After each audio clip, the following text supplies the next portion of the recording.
The Earth is an amazing blue planet, covered 75% with water, the essence of life itself.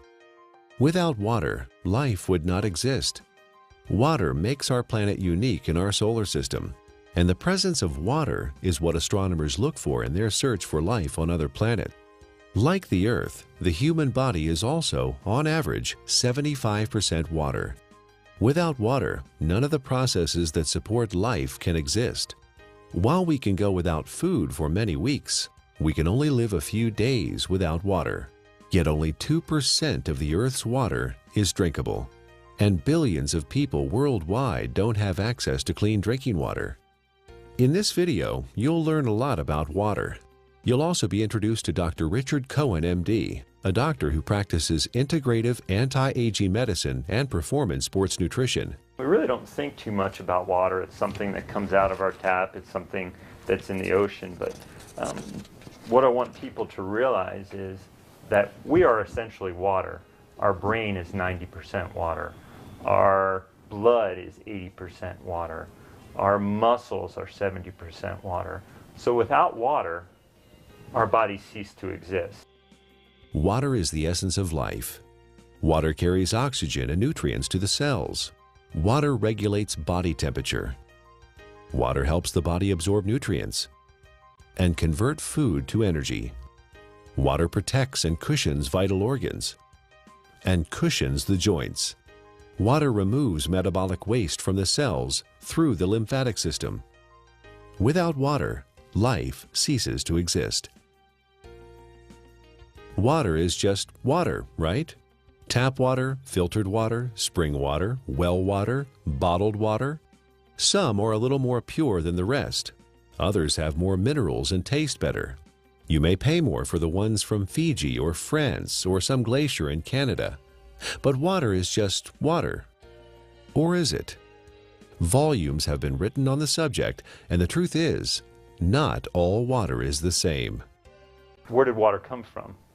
Water came from rain, snowflakes, came from streams, underground reservoirs. And what we're learning now, and this is the case with most issues, and most, when you go back to how things used to be. So if we look at water, the way it used to be, there are 3 or 4 structural and biochemical differences than what exists today. For most of his life, Nobel Prize winner Henri Coanda studied the water of the Hunza people who lived high in the Himalayan mountains. Natural health practitioner Ariana Nation was also fascinated by the Hunza people and their water. In my research, I discovered that there's a long history of scientific research about water and its healing ability. And this Kangen water has quite a history. It's a long history. And one of the things that fascinated me is the Hunza people and their ability to live 120 to 140 years without the degenerative diseases that we suffer here in the United States and all around the world. Why did the Hunza people live so long? Why were they so healthy? Coanda and others believe it is the water. Their water came from glacial streams, and it had very unique properties. It was microclustered. It had a different viscosity and surface tension. It carried lots of minerals that gave it a high alkaline pH. It also had an extraordinary amount of active hydrogen. Hydrogen with an extra electron. The presence of extra electrons made the water an antioxidant. All these properties combined contributed to the health and longevity of the Hunza people. Water similar to that of the Hunza people are found in other places around the world.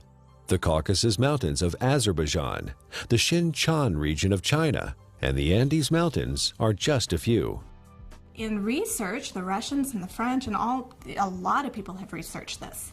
They found that it's their source of water. And it's from the glaciers that surround the mountainous region where they live. The common denominator with all these different cultures that have this vibrancy is their source of water and the properties that that water consists of. When we look at natural water, there are 4 or 5 different properties that are critical. So while adding a mineral buffer to filtered water is certainly more beneficial to get some of these mineral salts into our body, it still doesn't create that same process of having these free electrons, to having the negative ORP. Still does not create a microclustered state. Okay, and those three in and of itself, even if you're filtered, you're losing those benefits, or you're not gaining the benefits of what's seen with natural water. So while it's a small step to take, beneficial, as opposed to drinking acidic water, it's not providing the same benefits. Is the tap water we drink today anything like the glacial milk that the Hunza people drink? Not even close. It has lost most of its living energy properties as it has traveled through our municipal water system. It is free of pathogens most of the time, but now carries chlorine, fluoride, and chlorine byproducts. It is sometimes contaminated with radium, rocket fuel, and pharmaceuticals like birth control pills. If your pipes are old, your water may be contaminated with lead or other heavy metals. And if the water where you live is acidic, water treatment plants add lye or ammonia to make it neutral. Not exactly glacier milk, is it? Where going back to the natural state of water is essential and critical for health. But we haven't done that, have we? Instead, we came up with a better answer: bottled water. Last year, Americans spent more on bottled water than on iPods or movie tickets. $15 billion. Every year, we pitch 38 billion water bottles into landfills. Over $1 billion worth of plastic. Only 9% of plastic water bottles are recycled. 91% become litter or landfill. A large percentage of this trash finds its way to the oceans, where it ends up part of a floating island in the Pacific, twice the size of Texas. But you do understand chemicals and toxins in your water are not healthy. And we do understand that having a plastic dump the size of Texas floating around in the Pacific Ocean and now is broken down into micro little plastics and getting into fish and other animals is not a good thing. The environmental cost of bottled water is not just the trash it generates.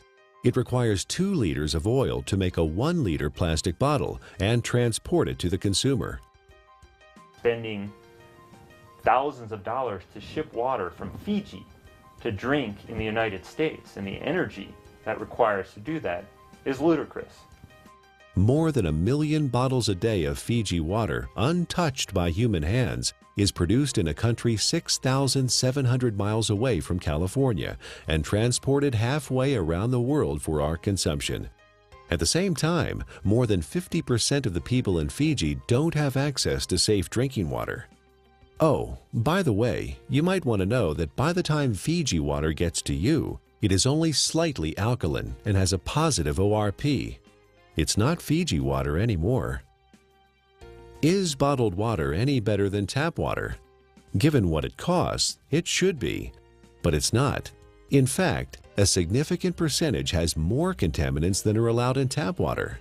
Most of it is purified municipal tap water that has been cleaned up through reverse osmosis, which not only removes chlorine and other contaminants, but strips the water of all minerals. Reverse osmosis also wastes 4 to 10 gallons of water for every gallon produced. In Japan, RO water is known as dead water. Nearly all bottled water we tested came out as acidic. Even spring water that should be alkaline came out acidic. Even worse is that all bottled water we tested had a highly positive ORP, or oxidation reduction potential. Water that has a negative electrical charge, like the natural ancestral waters, is best. Bottled water may be clean, but it does not have the life-giving properties of natural water. Finally, there's the cost factor. It's hard to believe, but if you consume the amount of water you should every day from bottled water, you'd spend over $2,000 per year. Over 15 years, the lifespan of the best water ionizer on the market. That adds up to a lot of money. If the water we used at home cost what even cheap bottled water cost, our monthly water bills would run $9,000.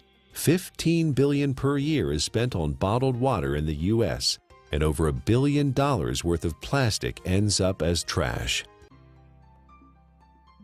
Is there a way to save the earth and save money at the same time? You know, spending $2 for a small 12-ounce bottle of water is, what is it, 5, 6, 7 times more expensive than fueling your car. Doesn't make sense, does it? Especially when you're buying water that is acidic. You're buying water that may be devoid of minerals. You're buying water that has a positive ORP that is damaging. Doesn't make sense, does it? Maybe there's a way to produce your own clean water. Well, it would be nice to have a glacier in our backyard, or it would be nice to have a fresh mountain spring that's just percolating out of an aquifer in the earth. Most people don't have that. But what we do know, interestingly enough, is in places where that does exist, one of the key components is this clean, natural-based water.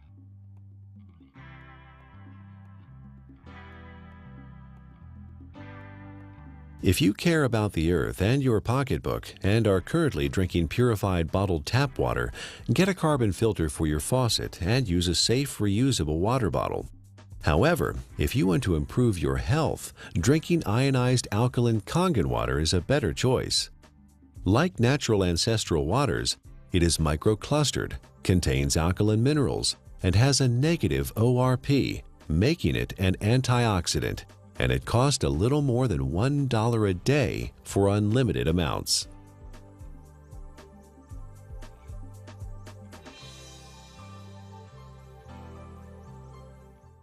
There's no doubt that the U.S. is experiencing a crisis in healthcare. We spend more on healthcare than any other country, but rank just 37th out of 191 in performance. For the first time in the last 200 years, U.S. life expectancy is expected to decline, not increase. You die earlier and spend more time disabled if you're in America than in most other advanced countries. According to the Centers for Disease Control, over 60 million people in the U.S. are obese. That's 34% of the population.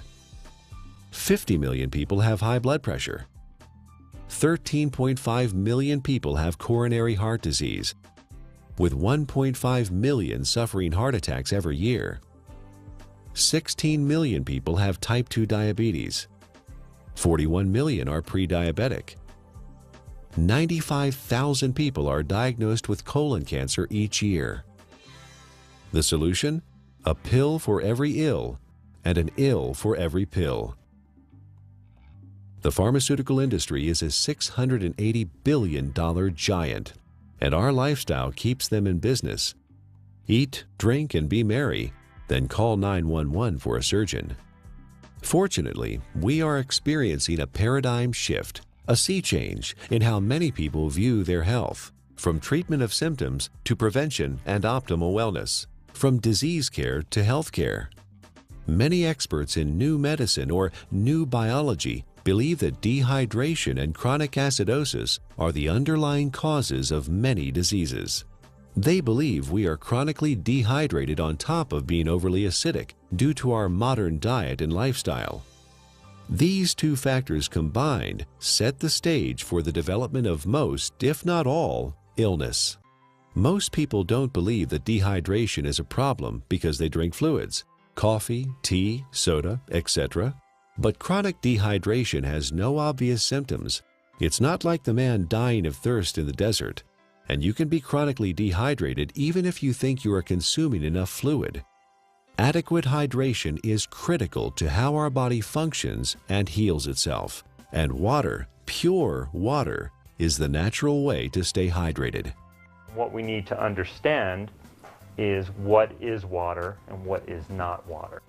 We as a civilization, or as a modern civilization or modern culture, have begun to think of water as tea, as soda, as milk, as energy drinks, as coffee.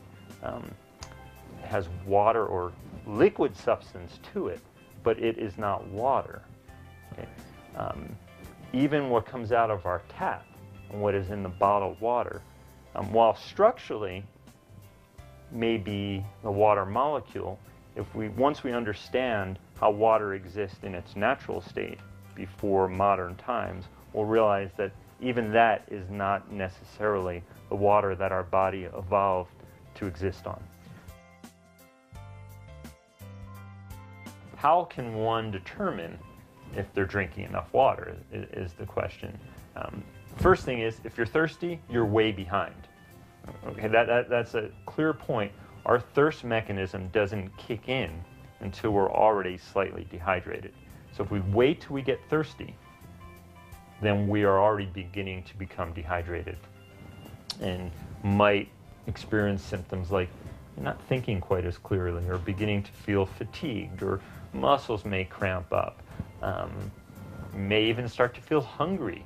And a lot of times hunger is really a sign of thirst. We are born 95% hydrated. As we grow up, we lose a little more water every year. When we reach middle age, we're about 70% water. In our 60s, maybe 60 to 65%. A steady decline until death when we are just 50% water. There are several signs of chronic dehydration that arise when the body enters survival mode and begins to preserve water for the most vital functions. There are 5 distinct conditions related to chronic dehydration where the body begins to ration water: asthma, allergies, hypertension, constipation, and type 2 diabetes. Symptoms include exhaustion, lack of energy, headaches, skin problems, obesity, and joint pain. Finally, and perhaps most importantly, the acid-alkaline balance of the body is disrupted, leading to chronic low-grade acidosis and a host of modern diseases related to that condition. Don't wait until you're thirsty. Have a glass of ionized water. It's microclustered, alkaline, and contains active hydrogen and bicarbonate buffers. Critical is first thing in the morning, wake up and have a big glass of water. Make sure you drink a big glass of water through the day and see how you feel. It's sometimes incredible, and the effects can be very dramatic because people have never really had clean, natural water.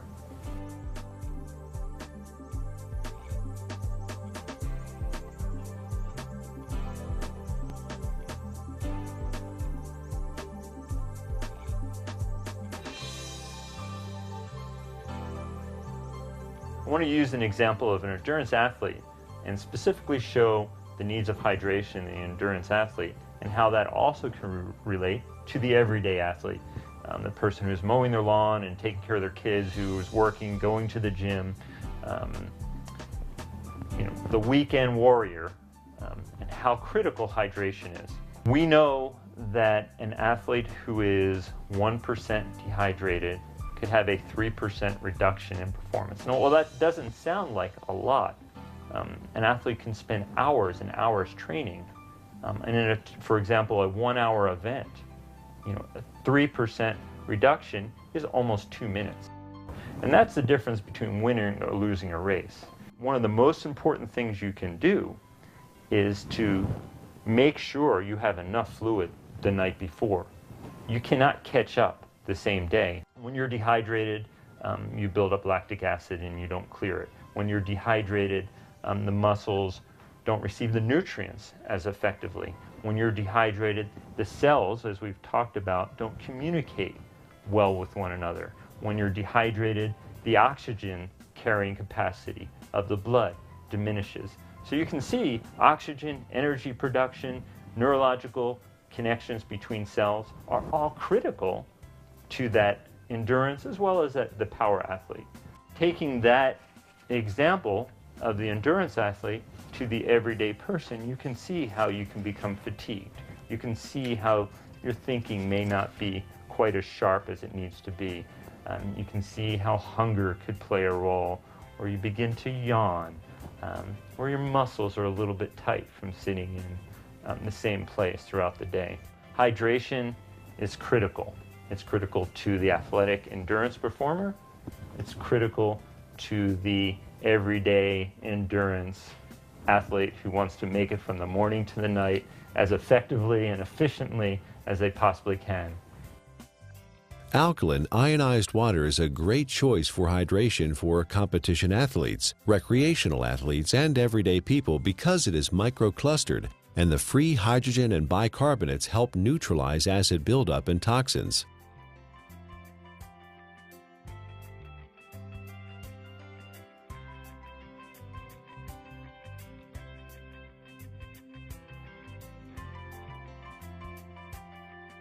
Chronic low-grade acidosis is a condition that develops over time and affects the quality of life and our ability to enjoy optimal health. It starts with our diet, acid-forming foods and drinks. Our sedentary lifestyle, poor digestion, and poor elimination add to the problem. The fluids between and within our cells become more acidic. To maintain balance, the body mobilizes buffers, minerals, and hydroxyl ions from the bones and other tissues. This, in turn, leads to osteoporosis, and the overall process results in poor health, chronic illness, arthritis, and sluggish lymph system. An acidic condition for the body is very unhealthy. When the body is chronically acidic, illnesses can develop. Think of your cells like a fish in a bowl of water. When the fish are sick, what do? Do you give them a pill? Of course not. That would not solve the problem at all. They would still be sick. You change the water, give them the proper pH and ORP so they thrive. pH stands for potential hydrogen and is a measure of the acidity or alkalinity of a solution. pH is neutral at 7.0. Above that is alkaline, below that is acidic. It's a logarithmic scale. Each increase in pH means 10 times more or less hydrogen is present. Alkaline ionized water has a pH between 8.0 and 9.5. Your body uses a system of buffers to keep the pH of your blood in a tight range of between 7.35 and 7.45, slightly more alkaline than pure water. The body relies on a very tight level of pH, or hydrogen atoms, to control lots of function within the body. When the body becomes acid, systems begin to malfunction. We understand fish tanks and swimming pools. When they're acid, you need to make a change. When a fish tank is acid, fish die. When a pool becomes too acid, you don't want to go in it. When rain is acid from sulfuric acid and other too much carbon dioxide, it breaks statues. They begin to disintegrate. And we know acid rain and damages lake. Well, our body becomes a sink for this acidity. And when this acidity builds up, it in essence is one of the reasons for disease in our body. Bones begin to demineralize. Our ability to create energy decreases. Our immune system becomes depressed. The inflammation for aches and pains increases. Not a good thing to be acid. Dr. Linda Frassetto has proposed a revolutionary hypothesis that obesity is an evolutionary adaptation. While at one time we were able to metabolize our food and dispose of the normal acid waste through our kidney and liver using the bicarbonate buffer system, the sheer amount of acid waste that the body must handle today has created a problem. In order to protect the internal organs from damage, the body has adapted and now stores acid waste in the fat cells, as well as turning it into cholesterol, uric acid, kidney stones, and other storage forms. In her book, The Chemistry of Success, Dr. Susan Lark describes the effects of chronic low-grade acidosis. First, you tend to tire easily and become fatigued, retain toxins and heavy metals, lack energy to achieve your goals, become more pessimistic, develop chemical sensitivities, experience stiffness and joint pain, brain fog, and chronic fatigue. Several long-term medical problems are due to chronic acidosis: high blood pressure, autoimmune disorders, cancer, heart disease, diabetes, and inflammation.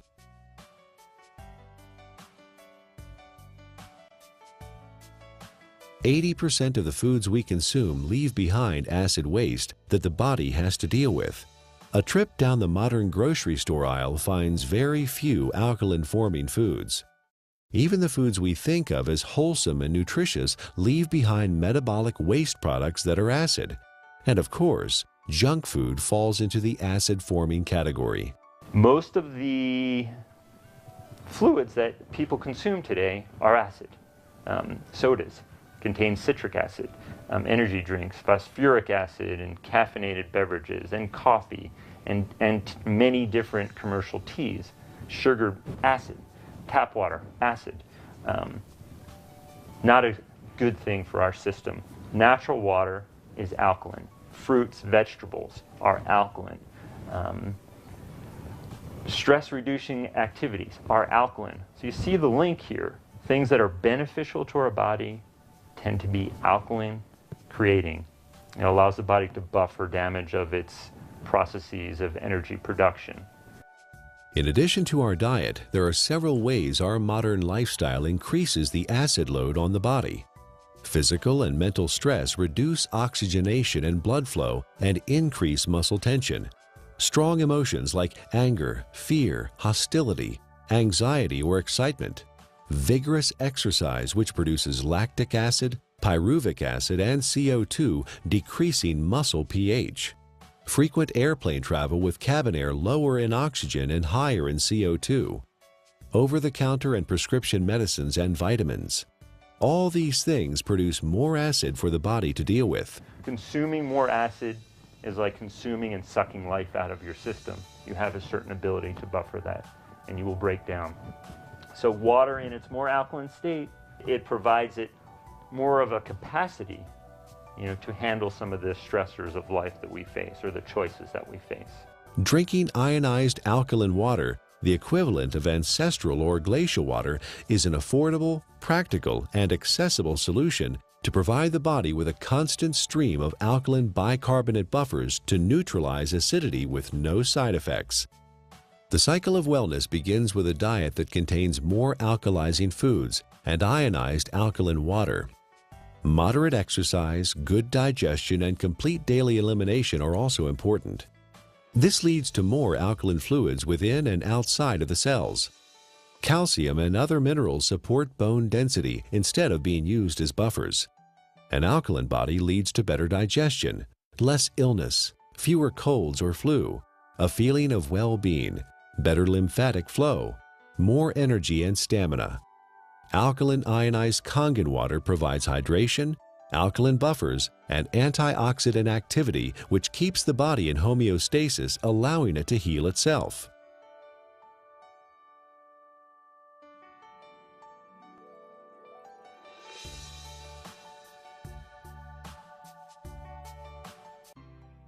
Japanese scientists investigated the Russian research about Hansa water and found that electrolysis could be used to create living water with properties similar to Hansa water. This is now known as functional water, micro water, ionized water, or Kangen water. Kangen is a Japanese word that means return to origin, or in chemistry, reduced, having an extra electron. In the U.S., Kangen water is the trademark of Enagic USA, who market top-of-the-line water ionizers. Anyone with an ion water generator can make Kangen water from tap water. Water is first filtered, then exposed to an electrical charge in the electrolysis chamber of the generator. Alkaline ionized water is called living water. It is similar in atomic structure to the waters that the people of Hansa drink directly from glacial streams in the high Himalayas. It is fresh, invigorating, life-enhancing, free radical scavenging, and delicious. Full-scale development of water ionizers started in 1954, fueled by research at several agricultural universities on the effects of ionic water, especially acid water, on plants. Experiments on the human body followed, conducted by Japanese doctors and other scientists around the world. In Japan, hospitals and clinics have used purified, electrically restructured, ionized alkaline water for over 30 years to treat a number of disease conditions. Following efforts by Japanese medical doctors and agricultural doctors, the water ionizer was approved for medical therapeutics by the Japanese Ministry of Health and Rehabilitation in January 1966. Well, we don't have a glacier. We don't typically have, fresh streaming water. One way to do it, and this has been studied by the Japanese, is a process called ionization.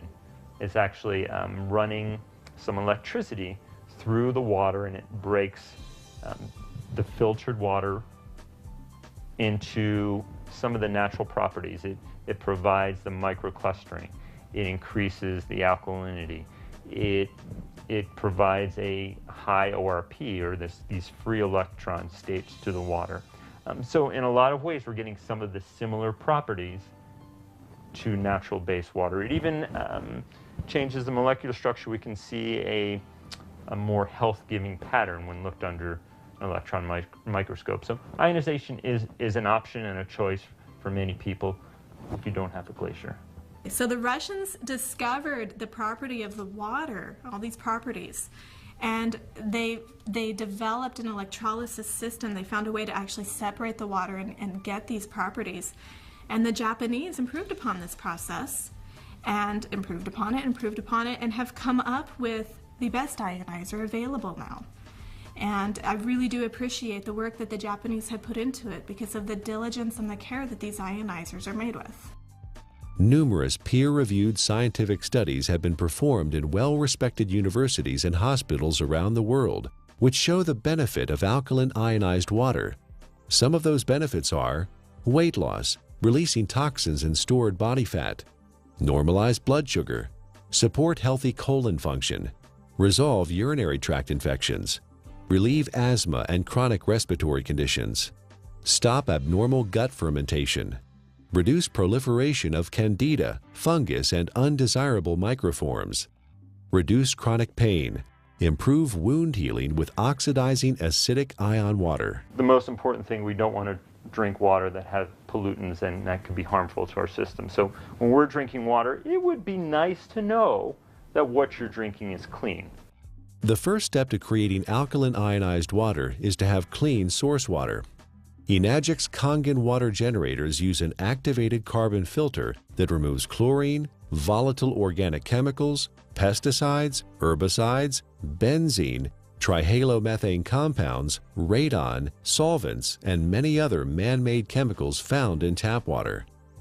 Ionized water is pure or virgin water. Everything water has been exposed to leaves an electromagnetic frequency signature or imprint.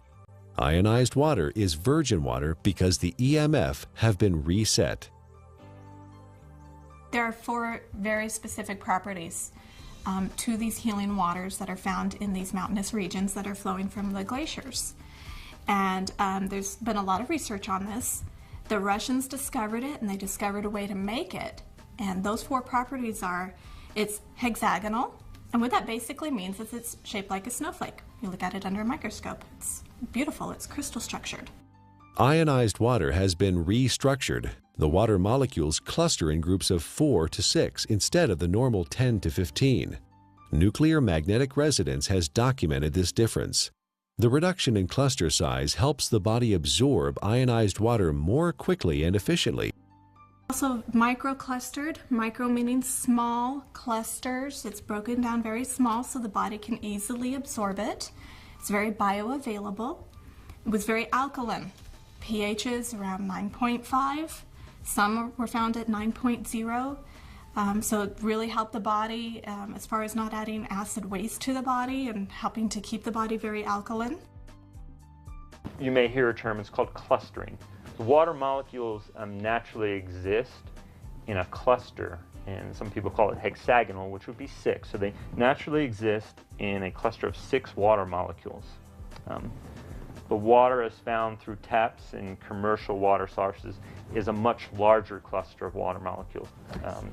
There are many beneficial properties to that, and it enhances the body's ability to hydrate.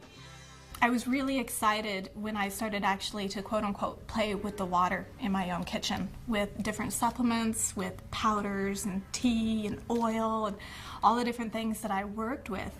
And you could really see the life to the water. I could put, for example, my green vegetable powder drink in Kangen water versus a bottled water and a tap water, and actually see that this water has an energy to it. In fact, it will stir itself and become very, very absorbable, and you can watch that happen within the water. You can watch it make tea instantly, whereas other waters cannot do that. It cannot get in and penetrate those nutrients and pull those nutrients out and put it right in the water where you're drinking it, where it can then go in and penetrate your cell walls at that same level. Many people complain that they find it difficult to drink large amounts of water because it makes them feel bloated and heavy. Regular water, tap or bottled, is composed of large clusters of water molecules and has no life energy or electrical charge. It sits in your stomach like a stagnant pond. In contrast, drinking ionized alkaline water is easy because it tastes much better than tap or bottled water, and the smaller molecular cluster size and life energy it carries allows it to be absorbed more quickly. And the other feature is it has a negative ORP, and what that stands for is oxidation reduction potential. Not to get real big and fancy, a lot of people are like, oh, what is that? It is the ability of that water to reduce the oxygenation of the body. The property of the water that actually gives it this negative ORP, or the potential to reduce the aging in our body, is the active hydrogen that it consists of. ORP, also known as redox potential or oxidation reduction potential, measures the tendency of a molecule to gain or lose electrons. It is measured in millivolts. When a substance has an electron to donate, it measures with a negative charge. When a substance loses an electron and is positively charged, the ORP is plus. Negatively charged substances act as an antioxidant. Positively charged substances act as oxidation enhancers. What we have learned to understand is this water in its energetic state has an abundance of free electrons. Okay? The Earth is loaded with free electrons, and where that comes from is lightning strikes. Okay? So we have all this energy potential in the Earth that's imparted to the water, and when we consume the water, you're basically consuming a antioxidant. We know vitamin C, vitamin E, all these particular nutrients that you may take. In its natural state, water has a similar, even perhaps more powerful ability to quench out free radicals or inflammatory processes that may occur from natural processes within our body to create energy, to fight infections, as well as to quench out some of the destructive things that we may do in our modern life, from pharmaceutical agents, cigarettes, alcohol, over-exercising, stress. Water can help buffer that in its natural state. Like natural ancestral water, ionized water holds a measurable negative electrical charge. This is what gives the water vitality or life energy. Almost all other drinking water available to us has a positive charge, which means they are oxidizing agents. Only negatively charged water can efficiently flush out toxins and poisons in the body at the cellular level and neutralize free radicals. A free radical is a molecule of oxygen that has lost an electron and is positively charged. It is also known as active oxygen. This active oxygen is hunting for a replacement electron from somewhere else in the body. Active oxygen damages the cell membrane and even DNA. Antioxidants produced by the body and from our food provide free electrons to stabilize active oxygen-free radicals. Ionized water is one of the most powerful antioxidants known. Ionized water has millions of hydroxyl ions per glass. No other water has this incredible benefit. Acid alkaline is the amount of hydrogen that's present. When there is tremendous amounts or a large amount of hydrogen, a system is termed acid. The pH is considered low.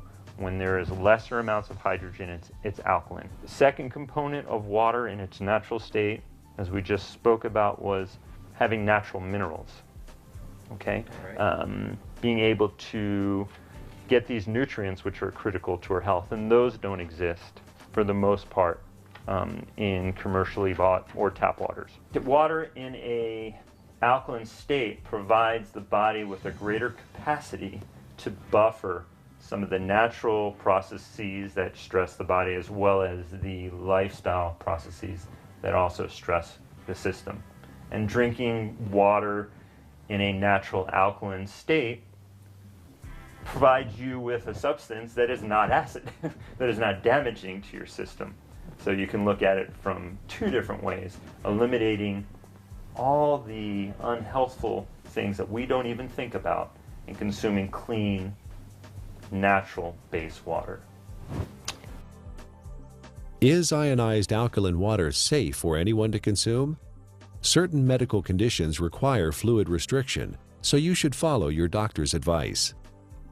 For these people, because of the unique imbalances that are created, extra fluid is not processed well.